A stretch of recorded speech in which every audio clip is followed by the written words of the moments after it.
I've always had a passion for urban exploration. I've crawled through almost every rotten factory and boarded up hospital within a 100-mile radius of my city. I even went to Centralia, Pennsylvania, the infamous ghost town where a coal mine fire had been burning underground for decades.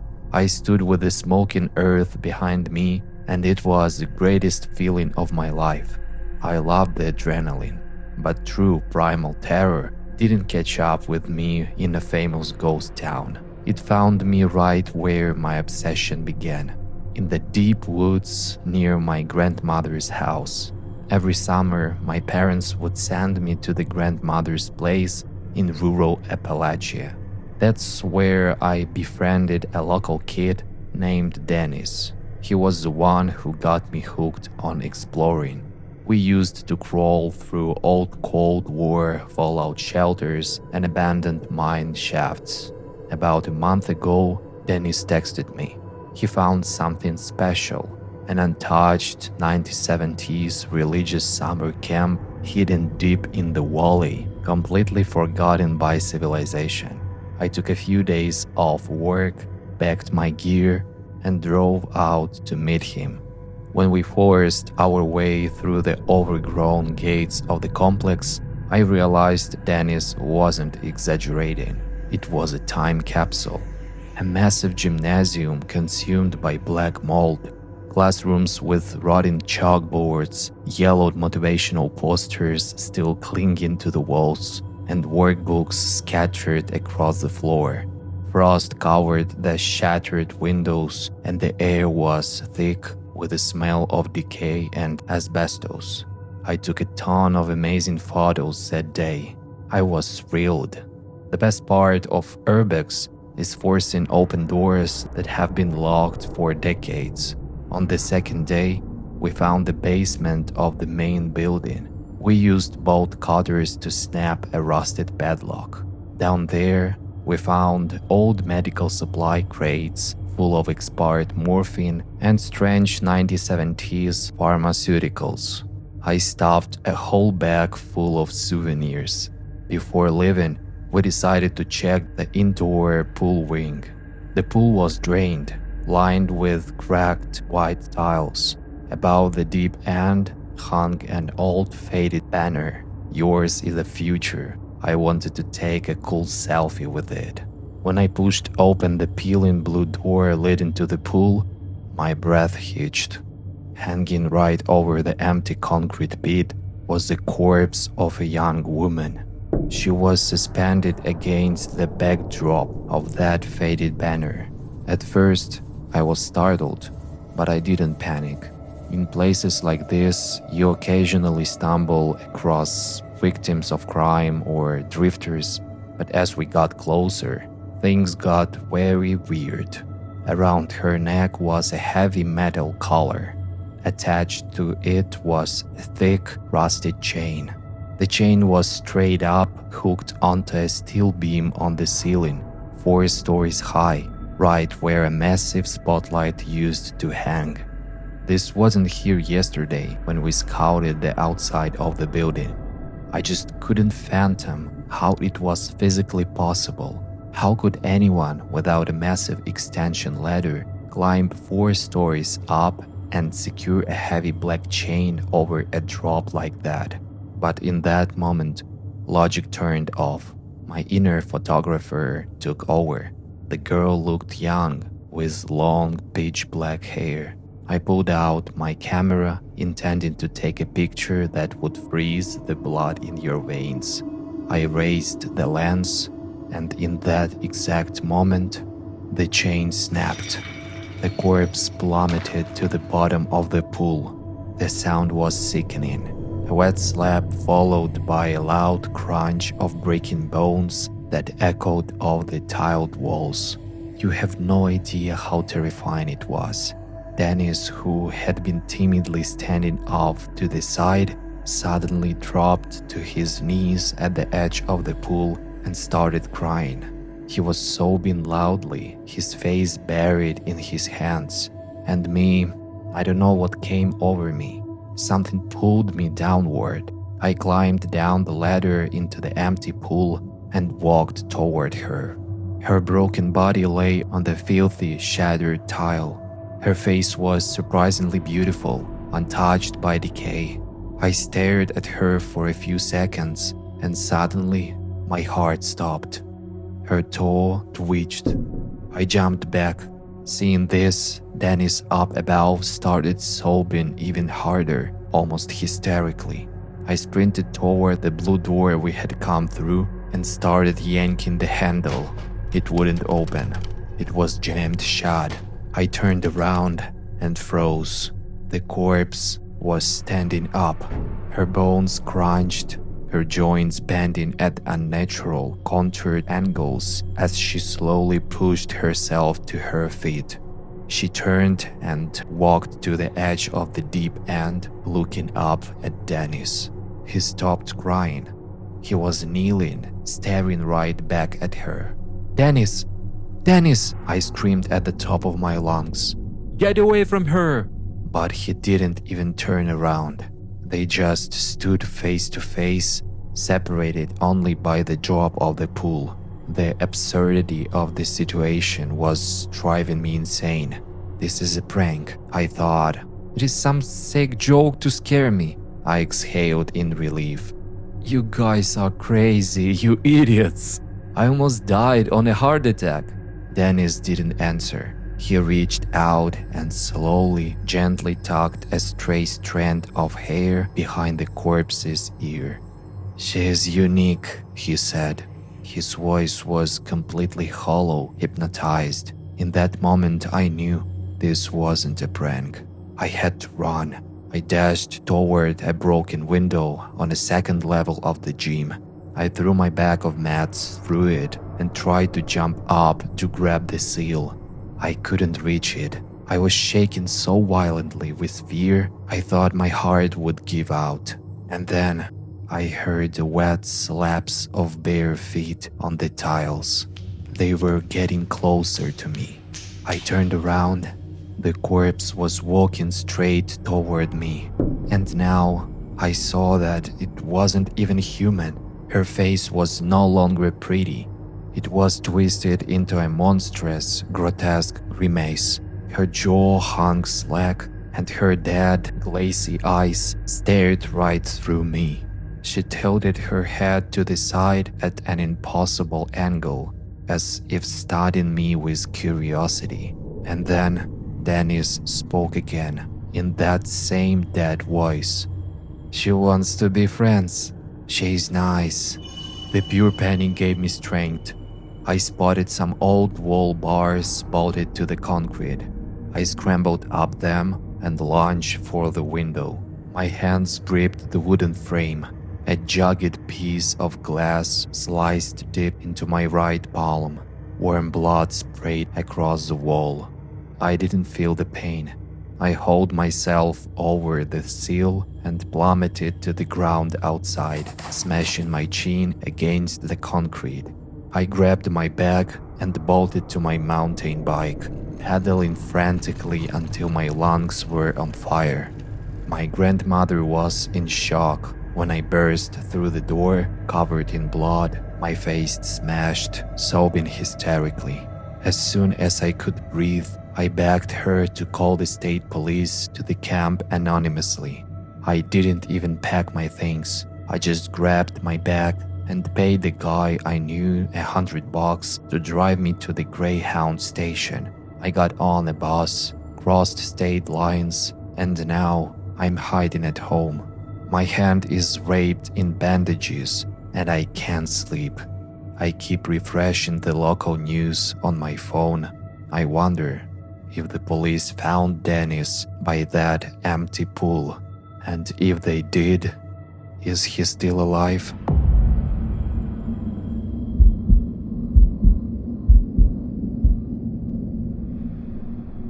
I didn't want to miss the last connection, so I kissed Julie goodbye and stepped out of her apartment just after 8 p.m. I lived on the other side of the city. Usually, it was a hassle. Take the crosstown bus to the downtown plaza, then transferred to the suburban line to get home. The trip normally took just over an hour, but tonight, the weather was turning against me. A freezing autumn wind cut right through my thin jacket, carrying a stinging rain. I was shivering at the bus stop when headlights cut through the fog. It wasn't my usual bus. It was an old model, engines rattling, displaying Route 110 downtown terminus. I'd never seen a 110 before, but downtown was good enough. Grateful for the warmth, I climbed aboard and moved to the back. The bus was nearly empty. There was only one passenger, a girl sitting 3 rows ahead, staring blankly out the window. The conductor, a man with a cap pulled low over his eyes, took my cash without a word. The air inside was thick and warm, smelling faintly of old diesel and dust. The rhythmic rocking of the suspension acted like a lullaby. I leaned my head against the cool glass, closed my eyes, and drifted off. Suddenly, I woke up. The interior lights were flickering now, casting harsh, buzzing shadows. The girl across from me was gone. I looked out the window. Instead of city lights, I saw a dry, black forest. Trees like skeletons clawed at the sky. Damn it, I thought, rubbing my eyes. I slept through the transfer. Next stop, terminus, I muttered to myself. Moments later, the dead forest broke away, revealing a row of decaying wooden houses. No streetlights, no lights in the windows, just rotting wood and darkness. The bus hissed to a halt. The doors groaned open. A smell drifted in, not fresh air, but the scent of damp wood and stagnant water. Hey kid, end of the line. We don't go back, the conductor shouted from the front. His voice sounded scratchy, like sandpaper. Will there be another bus? I asked, stepping onto the cracked pavement. Yeah, the last one comes at 11. I checked my watch. 30 minutes until my 11 p.m. bus. I stood all alone on the corner. There were no cars, no pedestrians coming home from work. Just absolute heavy silence. Time crawled. I checked my watch again. 11:15. Then 11:30. The road remained empty. Panic started to set in. I pulled out my phone and dialed Julie. The ringtone sounded distorted, but she answered. Hello? Julie sounded sleepy. Hey, listen, I messed up.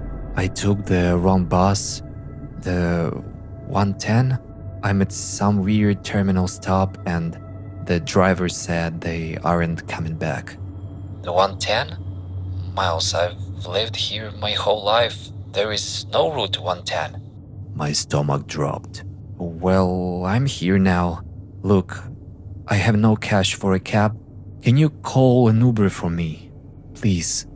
Okay. Give me the address.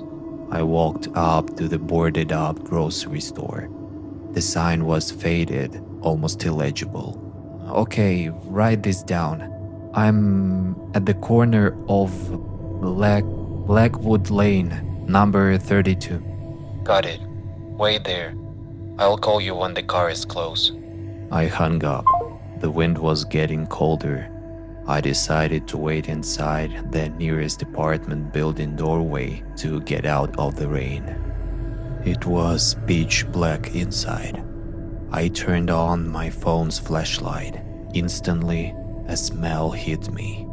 Not wood this time. It was a stench of rotten meat, thick, sweet and suffocating. It made me gag.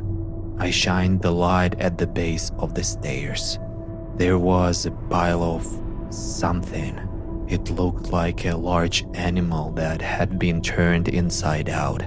A heap of wet fur, exposed bone, and the black sludge. It was still twitching slightly, oozing thick fluid onto the concrete.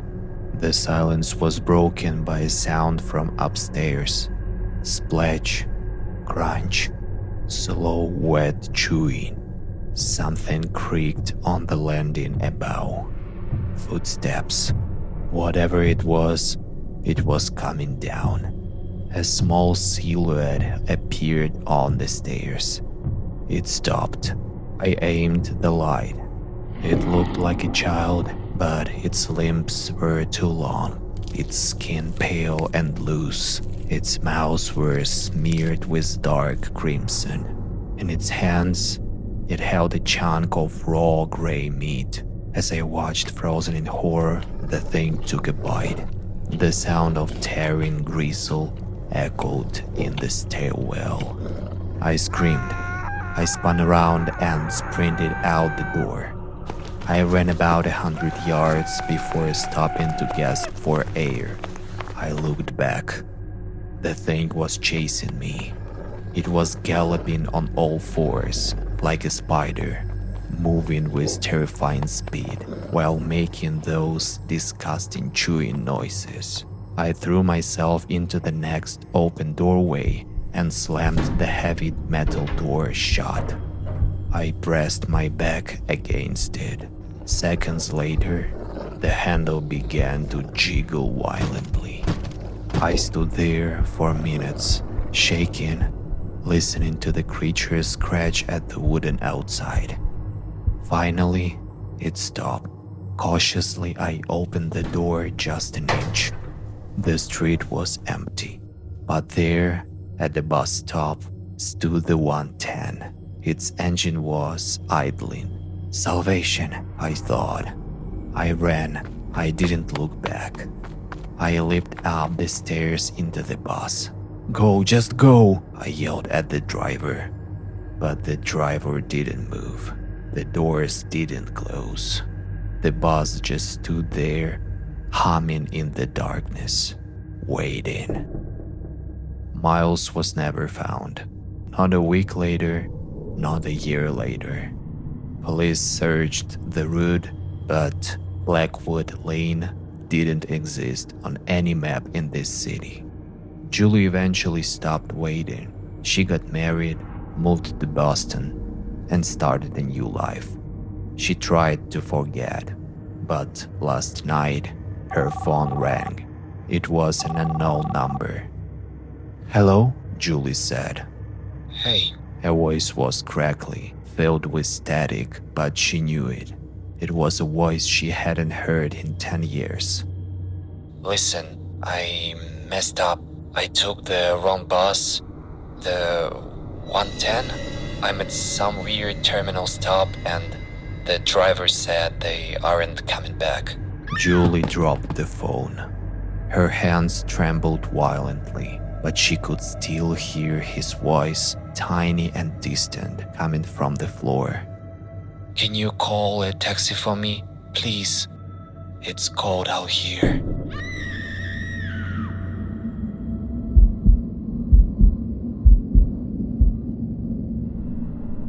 I live in Chicago now. I'm in my 30s, safe, far away from the dark, but I will remember this story for the rest of my life. It happened back in New York City, late 90s. We were stupid teenagers obsessed with urban exploration before it was even a trend on YouTube. It was just me, Mike, and Greg. And one night, we made the mistake of going down where people aren't supposed to go. We picked a tunnel entrance in Lower Manhattan. The plan was simple. Walk the tracks, find the legendary ghost station that the older diggers talked about, and spend the night there. We packed flashlights, sandwiches, water, and a cheap deck of cards. We slipped into the tunnel darkness when the platform was empty. We expected the chase, police sirens, shouting, but There was only silence. The first 100 yards were the scariest. We hugged the damp, soot-covered walls, moving in single line. The one rule of the New York City subway: never touch the third rail. One touch, 600 volts, and you're dead meat. The rumble of trains far away sounded like a beast growing in the belly of the earth. But the deeper we went, the quieter it got. We had been walking for an hour. No workers, no lights. And then I noticed something unsettling. The tracks under our boots had changed. They were covered in a thick layer of rust. We had walked off the active line. We were in a dead zone where trains hadn't run for decades. The air became suffocating, smelling of stagnant water and ancient mold. Suddenly, our flashlight beams stopped hitting the tunnel walls. The light just stretched out into the void. We found it. The station. It was massive, with high arched ceilings and concrete pillars, but it was completely dead. No advertisements, no graffiti. A layer of gray dust, an inch thick, covered the floor. It felt like a temple forgotten by time. We explored the platform. The tracks on the other side were blocked by a rusted iron gate wrapped in barbed wire. Beyond it, just darkness. We found old drums marked civil defense, leftovers from the Cold War. They were empty, but the wooden crates nearby were rotted and perfect for fuel. We built a small fire on the edge of the platform. The fear faded. We ate, played cards, and felt like kings of the underground. Around 2 a.m., we decided to crash. The plan was simple: wake up, hike back to the active line, and blend in with the morning commuters. I lay there, watching the dying embers, listening to the silence. That's how I fell asleep. I was woken up by a piercing scream. I didn't even know where I was at first. The scream turned into a hysterical howl mixed with curses. It was Greg. My flashlight beam hit his face. Mike was already shining his light on him. Greg was sitting on a dusty floor, clutching his leg. "Are you crazy?" He screamed. "That hurts." He moved his hand away. His jeans were shredded. Underneath was a deep, jagged gash, bleeding heavily. It looked like he had been bitten by a shark. "It wasn't me," Mike yelled, backing away. "I was sleeping. Max, is this your idea of joke?" My teeth were chattering so hard I could barely speak. I told them I was asleep too. My hands shook so bad I could barely hold the flashlight. And then, Greg's voice was cut off by a sound that made my blood freeze. From above, somewhere in the ceiling rafters, came a laugh. It wasn't human laugh. It was dry, clickling giggle. "What is that?" Mike whispered. "Run!" I shined my light up and froze. A strange thick mist was swirling around the steam beams. The laughter grew louder, sounding insane, overlapping itself. Then came the growls, wet, guttural snarls like a rabid animal. Mike bolted into the tunnel. Greg tried to stand, but his leg gave out. I grabbed him, threw his arm over my shoulder, and dragged him. We sprinted down the tunnel. Greg had left his flashlight back there. Behind us, in the darkness of the station, I could hear the slapping of bare feet on concrete and that terrible screeching. They weren't just laughing, they were hunting. Thank God we were faster. Even with Greg limping, the sound started to fade, but I could feel their eyes on my back the whole way. We caught up to Mike. He was slumped against the wall, crying. I kicked him to snap him out of it. Soon, we saw the lights of an active station ahead. We couldn't sneak out. Greg was bleeding too much. As soon as a train passed, we scrambled onto the platform right in front of the commuters. Transit police swarmed us. Paramedics were called. They interrogated us for hours. We got fined heavily for trespassing, obviously. But the weirdest part happened at the end. An old transit cop, a guy with gray hair and tired eyes, was finishing the report. He looked at the bandage on Greg's leg. He didn't ask how it happened. He didn't ask about the growling. He just closed the file, looked us dead in the eyes, and whispered, "You kids are lucky you found an exit. Usually, they don't let their food get away."